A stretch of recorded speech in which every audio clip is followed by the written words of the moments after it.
Hi everyone, and welcome back to Wayno Reacts. I'm Wayno, and I react to stuff.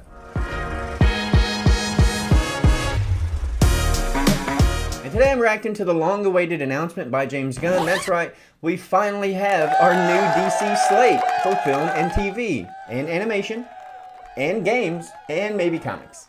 That's right guys, but I'm going to be running through those today. All 10 huge announcements from James Gunn's huge announcement. So what I want to do is start off with all the TV shows and then go into the movies. So first up we have Creature Commandos, and James Gunn did say that we can expect this series to go in and out of live action and animation, which is something really cool that I can't actually remember seeing before. To have characters move into animation, out of animation, usually having the same actor play their voice as who plays them in live action. You know, I think about Marvel's What If, who is kind of a play on the live-action counterparts. And then I think of Miles Morales with Into the Spider-Verse, which has been animation up until this point, but there's always the potential for him to break through into live-action. It'll be really interesting to see if Marvel gets to this first via the Spider-Verse, or if DC will beat him to the punch with Creature Commandos. Now, all that aside, Creature Commandos to me looks like a mixture of James Gunn's Suicide Squad and the League of Extraordinary Gentlemen. Each of these characters seems super unique, and right up James Gunn's alley. I actually can't wait to see this. Moving on, we have a new Lantern series on HBO Max, and this, wow. When James Gunn said this would be akin to True Detective and feature both Hal Jordan and Jon Stewart, it's like, what more could you possibly want? Also, mentioned was that the story or the threat or the mystery in this series will lead directly into the DCU, into the main storyline. Watching over Precinct Earth. In it, they discover a terrifying mystery that ties into our larger story of the DCU. It's just so exciting to see so many projects lined up that will all interconnect, and that the thought process, has played out before these projects go into production.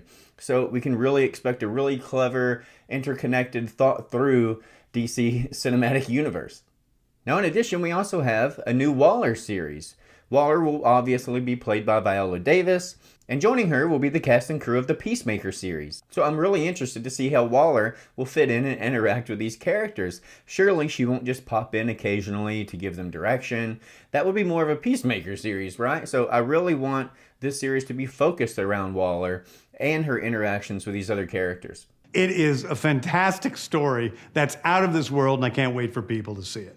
So up next we have Booster Gold, and this is something me and everybody else that reads DC Comics has been wanting to be brought to the big screen or the little screen for a really long time. Booster Gold isn't that popular of a character, but he is a fan favorite among readers because he's a really fun character. He's kind of us. If we had the ability to do this, we would definitely do it. He's in the future. He has all this extremely advanced technology at his disposal. He ends up going back in time and using that technology to be a superhero. That sounds awesome to me. It is basically the superhero story of imposter syndrome on an HBO Max series. And I must say, this last TV series might be the one that gets me the most excited of everything on this new slate. Game of Thrones has been extremely successful lately for HBO, and for a reason. It's amazing. Especially House of the Dragon, whose two central figures are women. With that said, next up we have Paradise Lost, which is a Game of Thrones-esque drama which takes place on Themyscira. It really explores exactly what goes on politically behind the scenes of this all-female island. It sounds so amazing. I literally can't wait to see this, and I know this will be one of the series that I'm anxiously awaiting week to week to see what happens next. Alright guys, to kick things off for the movies, we have to start with Superman Legacy. Superman is finally returning to the big screen. The character's being rebooted. No more Henry Cavill. This is being written by me. I'm in the middle of it. I'm having a great time doing it. And Superman will be released into theaters July 11th, 2025. And this will be a younger version of the character. And as the title kind of suggests, he'll be dealing with his past on Krypton and his upbringing on Earth. I'm curious to know exactly what legacy the title is referencing. Is it Superman contemplating what his legacy will be on Earth? Is it Superman contemplating exactly what Krypton's legacy should be in his life? Is it something else? Like, Really interested for clarification there. But either way, absolutely cannot wait for this movie. Now next up, we have our new Batman in the DCU, who will not be played by Ben Affleck or Robert Pattinson. And this version of Batman is not alone. He'll be accompanied by his son, Damian Wayne, or Robin. Now, the twist here is that Bruce Wayne didn't even know he had a son until Damian was around 8 or 10, and Damian just so happens to have been raised as a murdering assassin. Brave and the Bold is the story of Batman and his actual son, Damian Wayne. This is based on Grant Morrison's great comic book run. I'm really excited about this one. I really hope we get some flashbacks on exactly what's been going on with the Bat family, some more characters in the Bat family introduced, and some flashbacks on Damian Wayne's past and exactly what made him the way he is. Next up, we have a Swamp Thing film that was announced, and while this may not seem as exciting as the other announcement, I actually think it could be really good. Gunn did say that this will be tonally different than the rest of the DCU, and that this will be a very dark horror film, focused on the origins of Swamp Thing. And although it's totally outside of the rest of the DCU, it will still feed into the rest of the stories.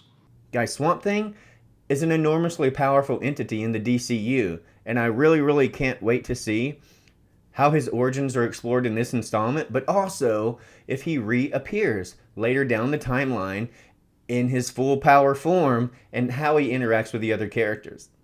Up next, we have a Supergirl film. Yes! Supergirl Woman of Tomorrow, and it's my understanding that this Supergirl will not be played by the same Supergirl actress that we'll see in the upcoming Flash film, Sasha Calle. This film will be somewhat of an adaptation to the Woman of Tomorrow series in the comics. One of my favorite comic book series from last year was Tom King's run on Supergirl, Woman of Tomorrow. And so we're going to turn that into a big science fiction epic film. And we'll kind of follow a very different iteration of Supergirl than we've ever seen before. She is a character who was raised on a chunk of Krypton. She watched everybody around her perish in some terrible way. So she's a much more jaded character. Last up in our movie announcements, we have The Authority. The Authority is probably my most anticipated project in this slate. The Authority are probably the least well-known property in this slate, but I absolutely can't wait. In my mind, The Authority are a mixture of The Watchmen, The Boys, and Justice League. The Authority are a group of superheroes who think the world is broken and they want to fix it by any means necessary. I think it's a very different look at superheroes. This team is extremely powerful with a very broad set of powers. Very exciting to me, but also the potential for this team to come face to face with some of the other players in the DCU who may not approve of the way they go about things. Alright guys, so that's our new DCU slate. Now, outside of that, James Gunn did specify that Matt Reeves the Batman and Todd Phillips the Joker will continue, but continue outside of the major DCU continuity, and those films and any other films or projects outside of that major main continuity will be referred to as Elseworlds projects. Now, Gunn also confirmed a sequel to The Batman, and we all know Joker Folie à Deux, the sequel to the first Joker film, is currently filming.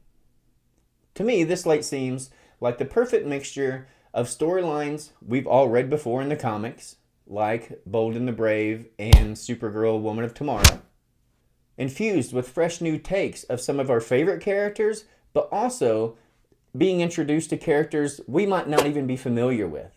I think it's an awesome combination that should get a really broad range of fans excited and really has the potential to finally do DC justice on the big and small screen.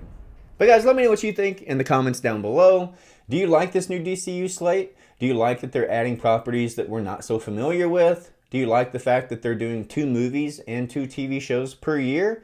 Drop a comment down below. Like this video if you enjoyed it. Subscribe for more videos. And as always, I'll catch you back here for more reaction action.